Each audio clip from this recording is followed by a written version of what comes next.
All right. Hello, everyone. This is My Two Cents. It's been a while, but today I am hosting the Cool Capitalist Kids podcast. We're going to be talking about Gab.Ai. Everyone is talking about Gab.Ai given recent events, and there is a lot to be said. I guess we already got 10 people watching. And I'll go ahead and tweet out the link here, and let's go ahead and get started. All right, glorious. How's everybody doing today? Yep. I am the Grand Wizard, and Filthy is the Grand Dragon of the Cool Capitalist Kids. Did we manage to promote My Two Cents? Yeah, I think after the stream, I'm gonna chill it on my Minds account. I'm about to make a Steam it as well. I think even if Gab does get back online, it's proven itself to be a bit too vulnerable to actually be a competitor to the state-run enterprises that are shutting it down, as evidenced by the fact that they're shutting it down. Mm-hmm. Now, here's a question: would BitChute be shut down in such a manner? Or is that hosted completely peer-to-peer? Because BitChute's peer-to-peer, so I don't think it has a host server, so it would be a bit more difficult to do that. Yeah, you kind of have to be shutting it down for absolutely everyone who would ever be accessing it. Yeah, it's same thing with Steemit. That's why I'm considering creating an account on Steemit. Well, I do have an account on Steemit. It's a decent sharing platform, although I allegedly, if I look at my Steemit account, I have something like 168 followers, and I think of the last 46 posts, I have 0 views, 0 likes, 0 comments. So it's one of my more dead platforms. Yeah, I mean, it's weird. It's like you get people who apparently earn like $1,000 a post. I don't know how. And then you post something and just like you might get 1 view.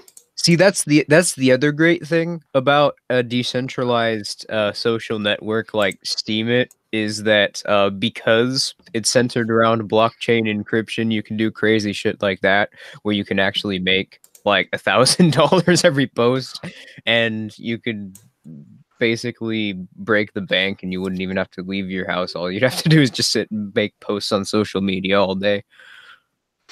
Yeah, definitely. The earnings model of Instagram hotties.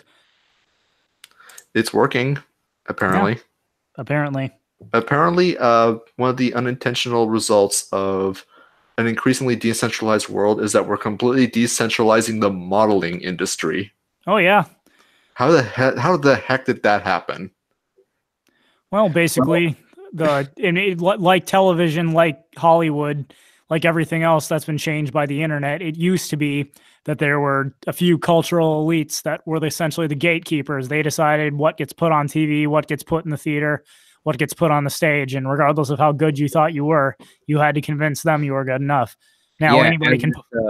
as it turns out, quite a bit of the population are pretty talented when it comes to certain areas of media. It's just that previously a bottleneck used to exist where a small percent of that already sliver of a percentage would actually make it, but thanks to the decentralization of these industries and especially in the form of independent media, that's no longer the case. Mm-hmm. Well, anyways, I suppose we should get to discussing the issue at hand. As everybody knows, Gab.Ai, there was a shooting in Pittsburgh at a synagogue by a neo-Nazi, and he had a Gab account, which he put a post about a little while before he went out to do it, basically saying he was about to go kill a bunch of Jews. When the New York Times and possibly other news outlets, I know I read the New York Times article about 2 hours after this occurred. The New York Times article had one paragraph about the shooter, and then it went on to talk about Gab. There's this, many of you may not be aware, but there's this network called Gab. It's run by white nationalists and is full of neo-Nazi terrorists, blah, blah. Sure enough, within 48 hours, Gab has been deplatformed. And now we've got Sargon of Akkad, Dave Cullen, Quite a few number of prominent YouTubers yet again speaking out saying this is proof positive that libertarianism is false, that the free market will never stop these natural monopolies like Google and Twitter and Facebook from controlling the internet. We've got to do something. It's also really strange because have you noticed also that that skeptosphere crowd, not only are they running with the same provably false narrative, which they know is false, that this was caused by the free market, but they're also using the exact same phrasing word for word. Like what is it that they're saying? That this is libertarian economics, or just make a new Twitter. Isn't that like they're saying that word for word? They're all repeating that exact same phrase. So that seems very strange to me for these skeptics to look very uniform and rank and file in their thinking. But also, I mean, they know as a matter of fact. I mean, because Sargon directly responded to me a couple months back when he was saying this exact same thing about Alex Jones being banned from YouTube. I made the point that Google, Twitter, Facebook, these platforms are not free market entities. They receive quite a bit of legal privilege from regulations put in place to try and keep competitors out of the market. They're heavily subsidized by the US government. Google's case, it's like $600 million. And then on top of that, you got government think tanks like the Atlantic Council, literally putting members in their circles and telling them to ban people for political reasons. Now, I not to go on to not to ramble too much, but I mean that's the very interesting point about all of this is you notice that I mean the mainstream media narrative is that these companies have to be regulated.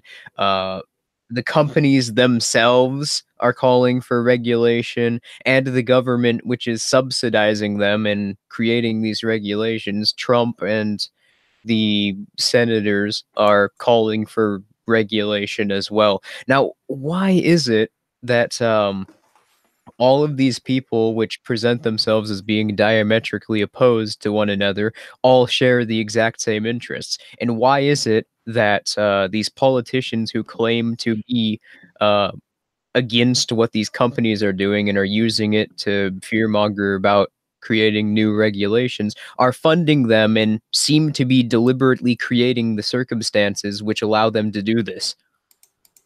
Yeah. Well, it's been said when you want to know who's really behind something, ask yourself the question, who stands to benefit the most from it? And I guess what I wish more people who are talking about this would point out, and people like Sargon, Dave Cullen, the others, I don't know if they're ignoring this or just haven't thought of it, but do you realize that as a result of this whole internet censorship debate, mysteriously what's happened is people on the left and the right are screaming out in unison, we need more government regulation of the internet. Now, granted, they have different justifications. People on the left are saying we need more internet regulation because hate speech, neo-Nazis, election meddling, we need the government to have the power to stop all those things. People on the right are saying, big tech, natural monopolies are too powerful. They're censoring free speech. Unless the government steps in, our free speech on the internet is going to die. But while their justifications are different, they're both asking for fundamentally the same thing, and that's for the government to have total control over what gets posted on the internet. Does anybody remember the fairness doctrine? That's what it's called. It was a piece of legislation passed around the 1960s, if I recall correctly, but it required television producers to do is give equal time to both sides of the political debate whenever they were being presented on TV. Now, of course, what both sides were, what equal amount of time, and what was fair was arbitrarily determined by the state. So the question is, which of the two sides, once the government gets the fairness doctrine that Styx, Hexenhammer, that's Sargon, Dave Cullen, all of these people, when they get their quote unquote internet bill of rights, which is not going to be a bill of rights, by the way, it's going to be a Soviet bill of rights, if anything. It's going to tell you what you're not allowed to do. What it's going to do is it's just going to say that, we're going to have fairness, but we get to decide what's fair. Which, I mean, there are like 3 bills that have been proposed for regulating the internet, and you know, Filthy Heretic and I on a previous stream, we've covered this, and I mentioned it in one of my video responses to Sargon back like 2 months ago. But basically, all that they share in common is they share one trait, which is that they're going to have the government nationalize the FCC, and then the FCC will be able to arbitrarily declare what is fair on the internet. But not only that, but in the particular bill that Heretic and I covered, and I mentioned in my videos, you could be arrested if you post something online that the FCC deems to be unfair. So, I mean, or if you're like hosting information that could be considered unfair by the FCC. So, I mean, you think that being banned from Twitter or Facebook is bad? I mean, just wait until you're being arrested because you make a fucking shit post. I mean, it's particularly egregious that Sargon's advocating for this because he lives in a country which is currently being tyrannized by this exact same sort of regulation which he's currently calling for in the US. Well, it makes sense because 1, he doesn't live in the US. 2, he's basically had to deal with this his entire life and probably meets with the police on a regular basis because of the things he posts. He probably knows the police on a first name basis in his town. Yeah, it wouldn't surprise me. But that's my point. Both the government and these corporatist monopolies formed out of regulatory capture, well, they're not really monopolies because there are competitors, but they function like it. But anyway, my point is that both of these groups seek to benefit from social media being regulated. Twitter and Facebook and similar companies, because if this regulation is put in place, then they'll never go out of business. And the government, because they can crack down on the exchange of ideas on the internet. Mm-hmm. No, I think we had planned on doing a stream about this a while back, ended up not having the time, but I think this is a good time to talk about this. A lot of this comes down to the discussion about so-called natural monopolies. And I wrote an article response to Black Pigeon Speaks about the issue of internet censorship before Gab went down, but the same concepts apply. And I posted the link for the article in the chat there if anybody's interested. But essentially, the argument for natural monopolies is with industries such as electric companies, water companies, cable television, the argument goes that, well, if everyone is better off if there's only one provider of certain services. For example, electricity. Everybody needs electricity, but it costs a lot of money to build a power plant, and it costs a lot of money to put power lines in a city. And if you think about it, if the more customers a power plant has, the cheaper they can charge, the cheaper their price can be. Therefore, and just imagine what a hassle it would be if you had to build a second power plant and dig up the ground and install second power lines just in order to have competition. I mean, it would just be such an ordeal. Wouldn't it be better if we just had one monopoly? But then, of course, well, what happens? What stops them from slighting their customers? For example, what if the electric company doesn't like the political views of John and Mary Doe over here, and they decide to shut the power off to them because they don't like their political views? Well, we can't have that. Therefore, we need this with this so-called natural monopoly, but we need the government to intervene. And and they do the damnedest thing to try and justify this too. I mean, you're right. What they'll do to try and justify zoning laws or a similar regulation is they'll try and argue, well, if we have more than one of these companies around, obviously we're going to have a bunch of problems because these companies, they wouldn't be able to fund themselves, which for some reason we're making our business. So we're just going to make it so only one company could be around. Then, you know, when these companies understandably, as a consequence, start arbitrarily charging people out the ass for their services, they start throttling customers, they start unfairly, you know, handling them. All of a sudden, these politicians, which like not even a year or two before, were saying how great regulation and monopolization through Don't call it regulatory. regulation. Don't call it regulation. That's a term that they want you to use because regulation implies that they're making it work correctly. Call it a Whatever. restriction. The point is, they'll turn around and they'll say, "Look what the free market did. We got to regulate these monopolies." It really It's. I mean, they have to be consciously aware that's what they're doing. Yeah. And let me ask a question. Why are there wires? With regards to what? Why are there wires? Why do we need wires to put electricity into my house? Oh, This baffles me. power lines. I mean, like, why do we need power lines? This makes absolutely no sense to me. I can get TV by putting a freaking bowl on my roof, and a freaking satellite shoots lasers down at my house so that I can get TV.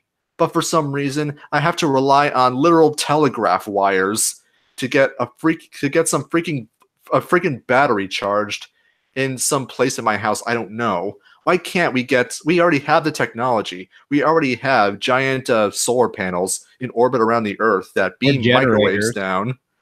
Mm-hmm. We have generators.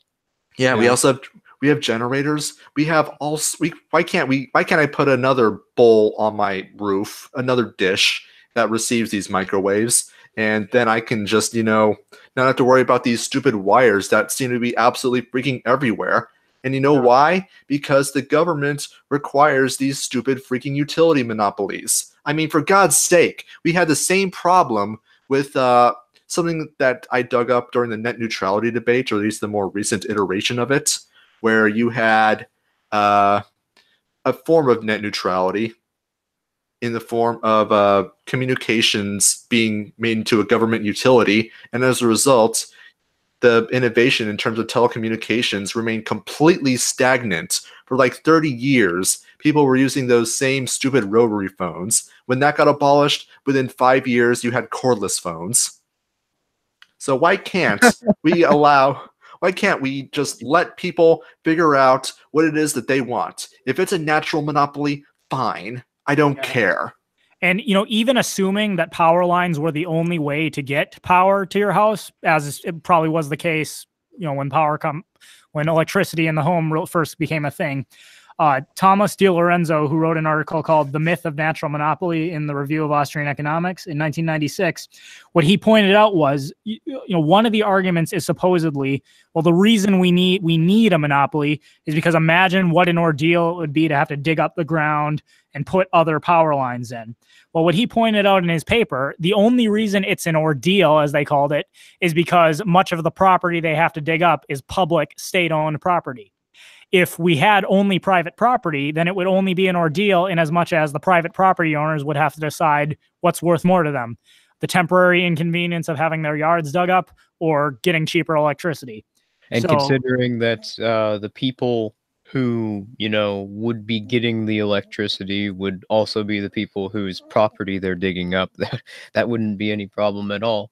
Yes. Wouldn't be a problem to me. I mean, for God's sake, I remember hearing a story, it's like 2012, I think it was, where you can get like high-speed internet, like 12 gigs a minute or something outrageous from like a literal light bulb. You just have a receiver connected to your computer, and you have like the lamp sitting, I don't know, across the room or affixed to the roof. You turn it on, and bam, high-speed internet. Why can't we do something with electricity? Hell, there should be a more efficient way to deliver water. I don't know. You could like have it done through like high-pressure tubes. There's got to be a significantly better way, and more importantly, get rid of those stupid laws that put people in jail fine them for collecting rainwater. For God's sake. Well, it's a bit off topic, but not really. It's in the question of utilities. Oh, okay. Well, just my general point is that this is just another classic case of problem, reaction, solution, which seems to be the state's preferred method of manipulating people. They're deliberately creating the problem through these regulations and subsidies to these companies. They know that these companies will behave in exactly the way which they currently are, and they ensure this by literally, in some cases, advising them directly through groups like the Atlantic Council to start censoring people. Then, they turn around and they say, hey, look at how unregulated this market is. Clearly, we need more regulation. And, the politicians present themselves as this voice of reason against it, and they completely lie. And then, the people turn around and they say, yeah, that seems reasonable. And I'm pretty sure you recall, and most of our audience is going to remember, times that they spent in government schools and history class basically amounted to there was a problem, and then the government solved it, and everybody lived happily ever after. Yeah, except what they don't tell you is the government caused the problem so that it could subsequently solve it. Oh, no. That's a very unimportant detail. I mean, if you mention that on a test, you'll actually get marked down. I remember trying to write an essay in an quote unquote economics class about the cause of the financial crisis. And granted, I was conservative at the time, but I was still very cognizant of the actual causes. You had the you had the Federal Reserve. You had the what's it called, the Community Reinvestment Act. And you had Freddie Mac and Fannie Mae's unlimited line of credit from the Treasury. You also had the mark-to-market accounting rules, which required banks to mark the loss of value of assets as a loss to the company, even if the company didn't actually lose any money. So, okay, well, here's an even simpler rebuttal to the idea of natural monopolies. 2 words, Say's law. An aggregate supply will always have an aggregate amount of demand. So, sounds about right. Yeah, and then here I'm going to read this quote that comes from that paper I mentioned earlier by Thomas DiLorenzo. But, he says, just really quick to expand upon that concept. Say for example, you do have a scarcity of producers in a particular market. Well, I mean, because of Say's law, that means that there will actually, because of that scarcity, will actually create a incentive for more people to step forward and become producers. So in a free market, there would never be a market, or at least for an extended period of time, where there's a scarcity of producers, because a scarcity of producers actually would incentivize people to enter that market. So, anyways, the quote I was going to read from DiLorenzo's paper is, "The theory of natural monopoly is an economic fiction. No such thing as a natural monopoly has ever existed. The history of so-called public utility concept is that the late 19th and early 20th century utilities competed vigorously, and like all other industries, they did not like competition. They first secured government-sanctioned monopolies, and then, with the help of a few influential economists, constructed an ex post rationalization for their monopoly power." And I mean, that's exactly what we were talking about before. They first use the government to become monopolies, and then afterwards create a rationalization for why they would have been a monopoly all along and why they really needed government.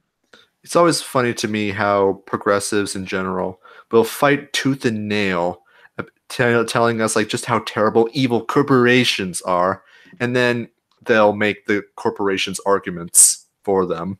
Yes. And if you go to websites like opensecrets.org, where all political donations are listed, you'll find mysteriously these giant corporations that are supposedly so evil are in fact donating to the very politicians that are supposedly condemning them. Oh, yeah. Bernie Sanders, his #1 campaign contributor in 2016 was Alphabet Inc. Oof. Alphabet Inc. being the parent company for Google. Gee, I wonder if there's any conflict of interests there. Yes. Well, I mean, just out of his top 10 donors, like 7 of them were corporations. It was Microsoft, there was Apple.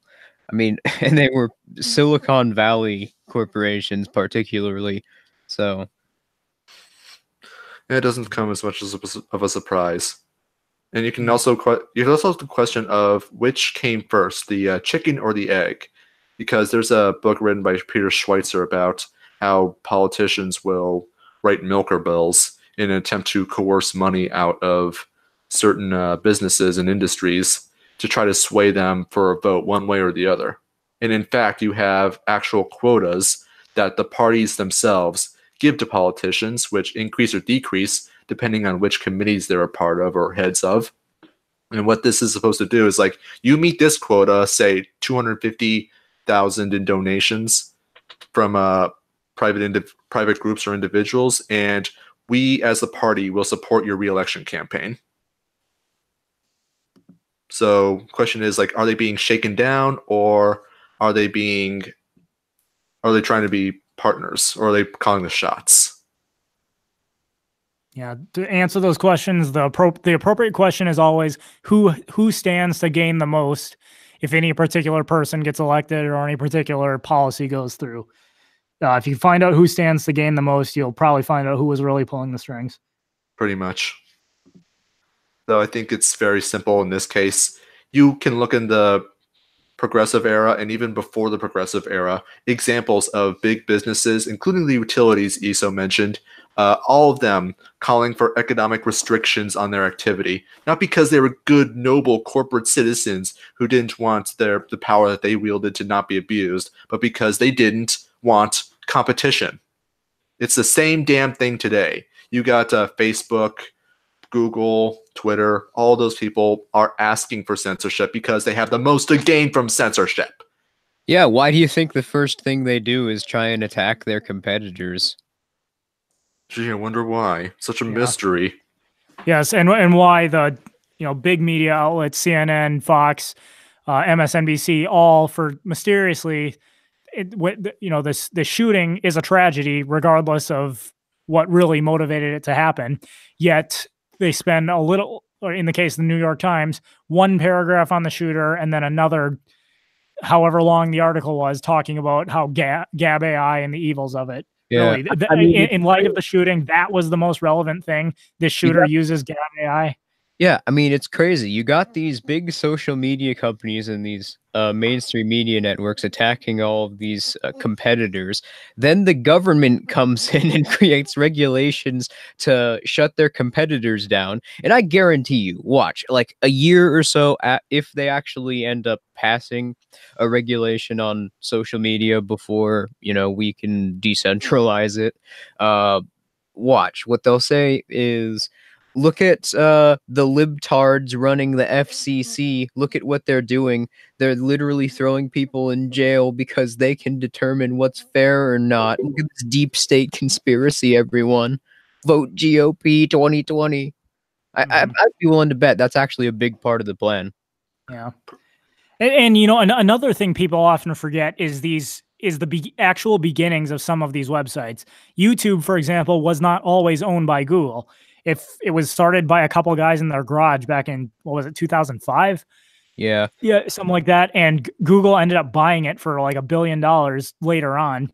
But it was just a couple guys in their garage who started YouTube. Now, in today's day and age, if you try to start a platform like YouTube, because of all the regulations, because of digital media copyright complaints, because of hate speech codes, because of all this stuff that's happening, all the regulatory burden, the odds of trying to start up like YouTube started is now impossible. And exactly the point, regulations increase the cost of doing business. In particular, they increase the cost of starting a business, which is why they're the primary means by which monopolies actually form. That's exactly why they want those damn restrictions so much. And even more so, that's the reason why Filthy Heretic and I started that Fnet project. I mean, that's what we need. We need to decentralize the internet. You're not going to be able to fix this through regulation, and you can be damn sure that the government is not going to stop subsidizing and trying to regulate it. So the only thing that we can do is try and undermine the government's regulations and make it impossible for them. Okay. That's a good note to actually dive into quick. For the sake of those watching who might not be familiar with it, can you explain Fnet and how it works? Oh, okay. Do you want to, Filthy Heretic? Okay, sure. So the basic idea is that the old internet infrastructure is outdated.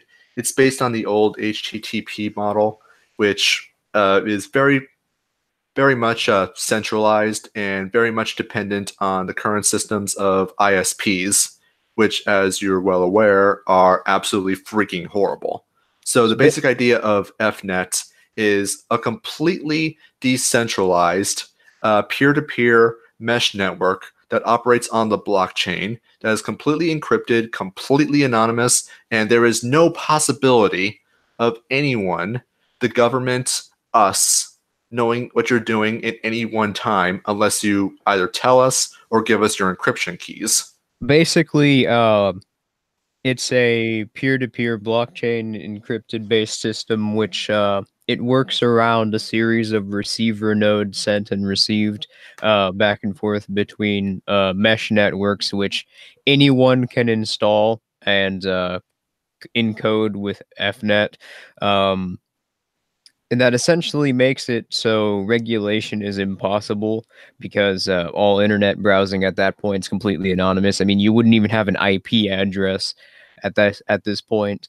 Also, ISPs won't exist anymore, and people can connect directly to the internet as long as they have access or the address to one of these mesh networks and electricity to power their computers. We created this. It's been up for like a couple of weeks now, but it hasn't really caught on because for some reason people haven't been wanting to advertise or help advertise it, even though it's basically exactly what people like Sargon and Computing and Dave Colin are saying. Why is no one coming along and doing this? Why these you can't decentralize the internet, except we did, and you're completely ignoring us, which is especially infuriating because, I mean, you clearly know we exist. Sargon responded directly to my one of my videos on him. Okay. We fixed it. We fixed it. Have you by chance reached out to Dave Collins specifically? Because I know he put out a video about Gab which I major facepalm because he starts off his video about Gab being taken down by saying this is proof positive that libertarian economics are false. The free market cannot create new platforms. But then at the very end of the video, he talked about how we need to look towards a decentralized internet, possibly something like a blockchain, a peer-to-peer sharing system. We should start looking into that. And I was like, wait, I thought you just said at the beginning this was proof libertarian economics were false. But in any case, the fact that he said that, perhaps reach out to him. I don't know if you have directly. Yeah, I think I'm going to have to message him on mine. I messaged him on Gab about it, I'm pretty sure. But yeah, point is we need more people to start talking about it. I mean, a few hundred people have downloaded it, and we have an instruction manual with it and with everything you'd need to set it up and how to set it up. So, I mean, currently it's not very user friendly, admittedly, but in the file, if you have the file, you should be able to set it up. Anyone should. But yeah, we need people like Computing Forever to start talking about it, because once this takes off, I mean, it's basically it. You guys got to realize it's basically it for Twitter, Facebook, or the government once it takes off. It's the basic concept is we're going to do for the internet what Defense Distributed did for gun control, which was the idea behind it. Innovate censorship out of existence. And you know, that also makes me think one of the primary points of discussion was with Gab and with others, Stripe for processing credit card payments and PayPal. Right now, the two primary payment systems on the internet. I know they specifically both denied Gab service. I know there are some YouTubers, political figures, Faith Goldie of Canada, I believe was one of them, who got banned from PayPal. And what some people are saying is, well, we need those kinds of payment services because they're monopolies. You can't get paid on the internet without utilizing those services. Yet, why nobody's talking about cryptocurrency? So that's weird. It's almost as if they don't want you to use cryptocurrency. Yes, It's almost exactly. as if they want to beat you down and make you think that your options are limited. They're trying to force you into a little box. Mm-hmm. The mainstream media is hardly talking about crypto anymore. I think probably because they don't want people looking into it. The last time I remember seeing anything about cryptocurrency in the news was one of the Federal Reserve Bank chairs getting on CNN and talking about how cryptocurrency is, I don't remember his exact words. It was something like "of the devil." It's got to be out. The government needs to outlaw it right now. Well, I mean, that's good. But when I see the mainstream media in the state talking about cryptocurrency and how to handle it, I'm reminded of that one Gandhi quote: first they laugh at you, then they fight you, then you win. Then they try to ignore you, then you win. And that's where we're at now. We're at the ignoring phase. Well, the ignoring phase is first. Oh, okay. Well, basically the quote in reverse then, because yeah, that's what happened. First they're like, "Oh, Bitcoin's never going to catch on. It'll never take off." Then full panic mode and absolute hilarious propaganda, like that one clip I took from Bloomberg of that host saying that Bitcoin is based on Marxism. And then now they're just not talking about it. And I think that the reason why they're not talking about it and why they're just pretending it doesn't exist at this point is because of just how close the global markets are to collapsing. Like Filthy and I pointed out on the last Cool Capitalist Kids stream on Thursday of last week alone, the global capital markets dropped like $9 trillion. I mean, that, to put that into perspective, that's the amount of money that was lost in the U.S. stock market during the entirety of the 2008 market crash, and that just happened in one day. I mean, the Dow Jones has took just recently. The Dow Jones took the hardest hit in a matter of days that it had, and I don't remember how many years. But yeah, it's clear the global economic, and it's funny because this morning President Trump tweeted. Actually, I'm going to look that up because President Trump tweeted this morning that the stock market is up massively since the election, but it is now taking a little pause. People want to see what happens with the midterms. If you want your stocks to go down, I strongly suggest voting Democrat. They like the Venezuela financial model, high taxes and open borders. Bullshit. Dude, Trump himself has been calling out the Federal Reserve as a way to basically try and give himself plausible deniability, because I think he knows the market's about to crash. Like, a lot of people have been pointing to that, saying, "Oh, look at Trump. He's entering the assassination zone," I think is what Black Pigeon Speaks says. He's not really opposing the Federal Reserve, because if you notice, like, when he called out the Federal Reserve, he didn't actually tell them to do anything. He basically just said, "Hey, you stop it, you." He said they're raising rates too fast. He didn't say they shouldn't raise rates. He just said they're raising them too fast. Yeah, he didn't tell them to do anything different. He just basically said, "Hey, stop it." But yeah, he didn't criticize them. He basically just was like, "Hey, I'm against what they're doing. So when the market does collapse, don't think that I had anything to do with it." I think one thing you got to watch out for is of the 9 trillion devaluation, you know what didn't lose value? Bitcoin. Yeah, Bitcoin. That's the other thing. Crypto markets have actually been going up since the global markets have been starting to decline so rapidly, which is something that I've been saying for quite a bit here, that once people's assets start to liquefy, they'll start buying cryptocurrency because it's not affected by the white market. Pretty much. And what's going to end, and I'm seeing story after story about and this is on Zero Hedge, by the way, so this isn't mainstream stuff, but they're saying that the Bitcoin is very close to complete stabilization, or that it's like, is it on the brink of stabilization?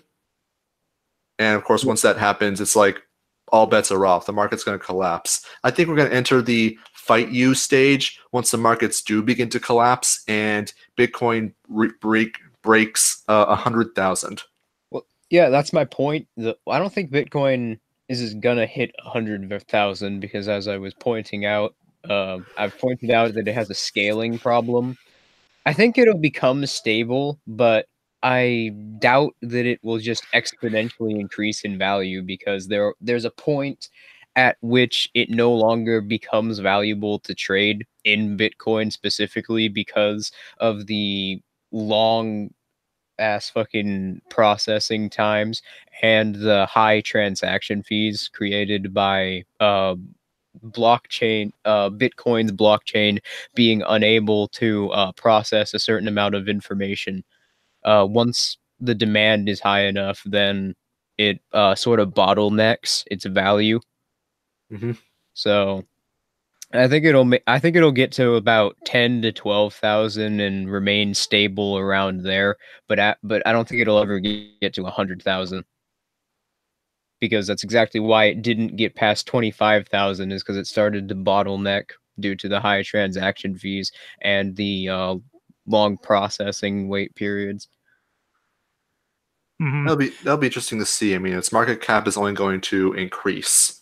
So the question is, what is it going to peak at? Naturally, once that happens and it really does start to stabilize, I would imagine like alternative coins that have a lot more efficiency, like Yeah. Litecoin or Ethereum.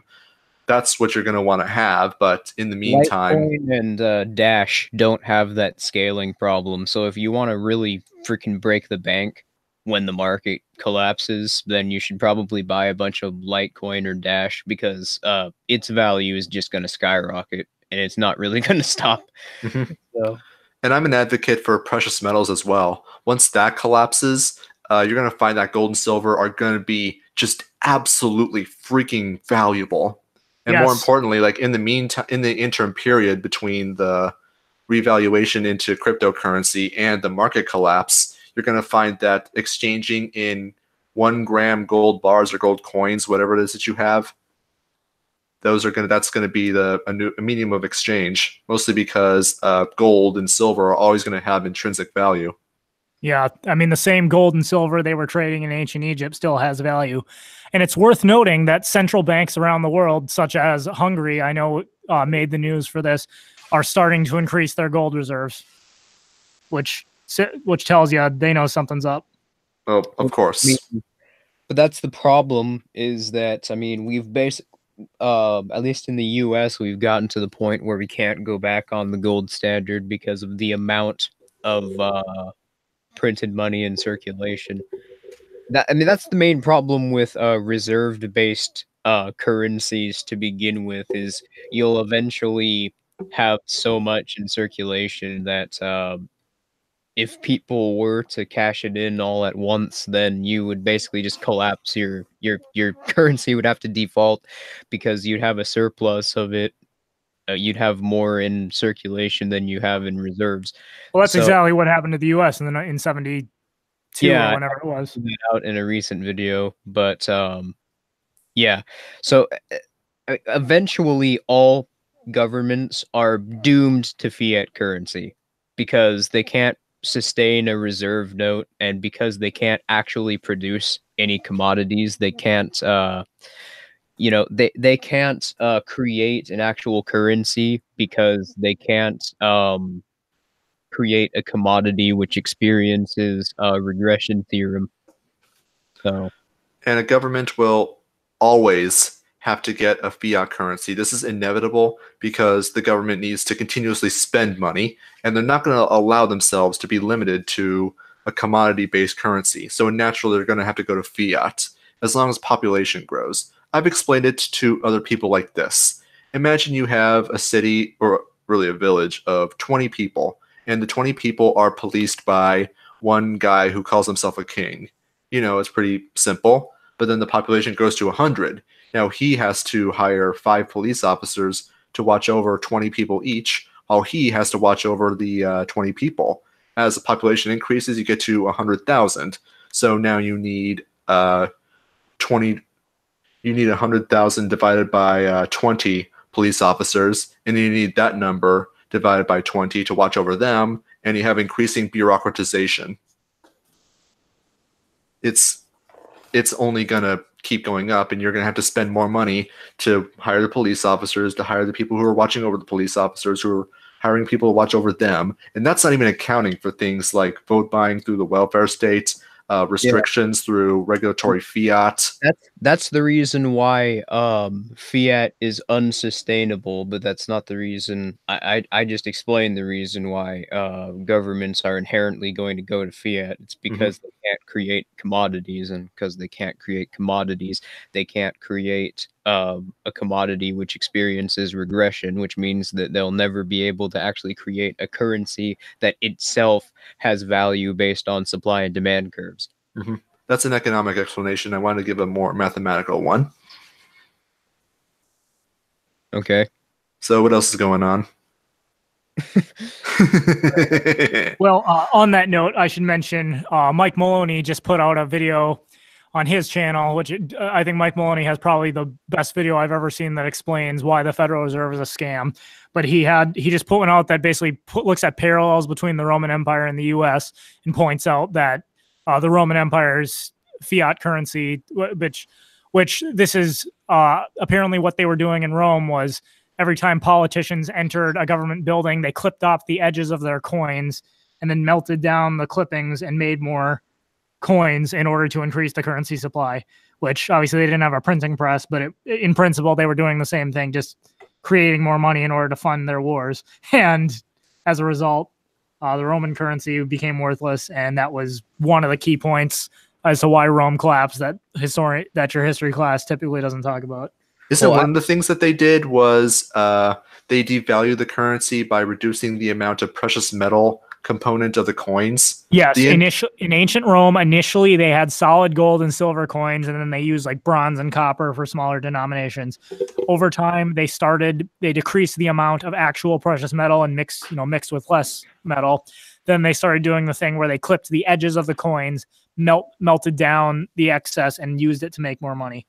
Well, something that you'll notice with all empires in history, with all governments that have strong fiat-based economies, is that they all eventually, collapsed, and they all collapsed in the exact same way. And you can notice a distinct parallel. And the two most common things that happen right before all of them have collapsed is that they experience a series of crippling depressions right towards the end, the last couple decades. And in the last couple decades, there's also a lot of war. So I'd actually argue that you have it, you're correct, the correlation is correct, but you have the causation backwards. I think it's because the government is trying to artificially stimulate interest rates by pouring a bunch of money into these companies like Lockheed Martin and Boeing. They create wars as a way to try and sustain themselves by creating temporary booms, though of course that's inevitably going to create a bust and lead to a market crash. Well, the thing about the wars, I'm sorry, the thing about the wars is that they give the government an excuse to do things that would give them a temporary boost in revenue. So you have to accept rationing. You have to accept higher taxes because we have to sacrifice. We got to defeat the enemy. Well, I don't think that it's necessarily all about control. I think that they're compelled to do it as a way to try and temporarily stimulate the economy to keep their heads above water. That's possibly one. That's possibly one reason, and of course, they're not mutually exclusive. I just think that it's a good way for the government to conceal the fact that they've wrecked the economy.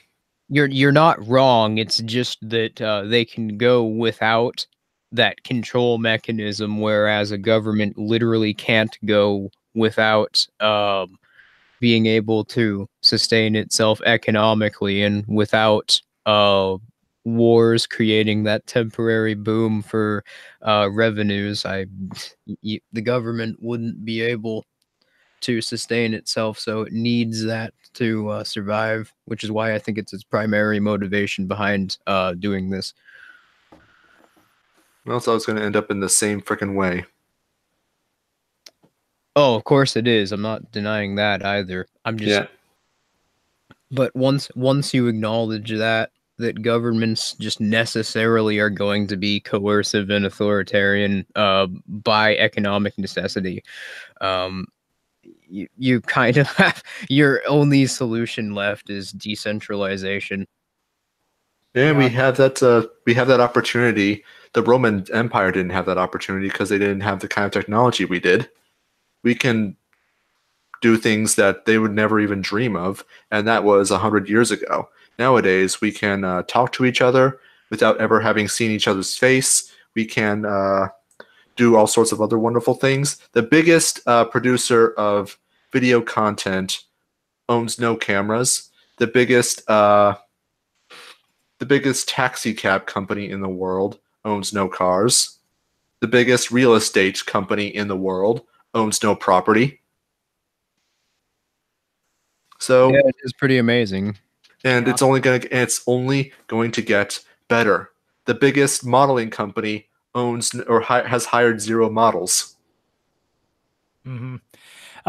Taking a look at the chat, I see someone just asked, what does this have to do with online free speech? Well, if you just joined, we did start talking about that, but I'm going to go ahead and circle back around to see how this all ties into the issue. I think the main point we're trying to get across here is that with all the problems we're dealing with in society right now, one of the primary ones being, what are we going to do about censorship? People need to realize these problems begin and end with the government.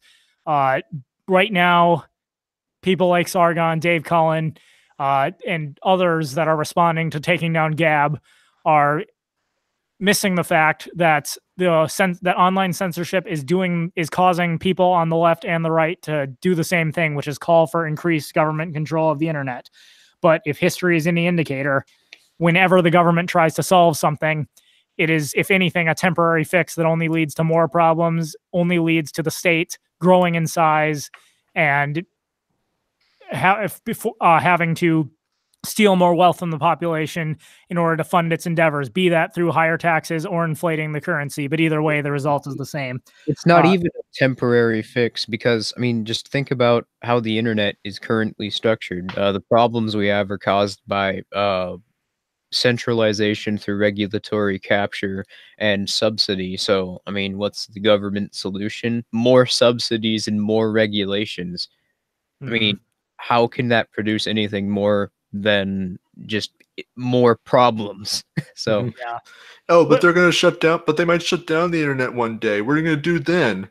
There are literally billions of people who use and enjoy the internet every freaking day. You honestly don't think there's going to be some entrepreneur just going to be like, oh, hey, let's make a new internet infrastructure?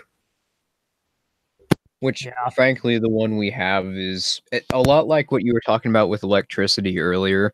I think the one we have is just ridiculous.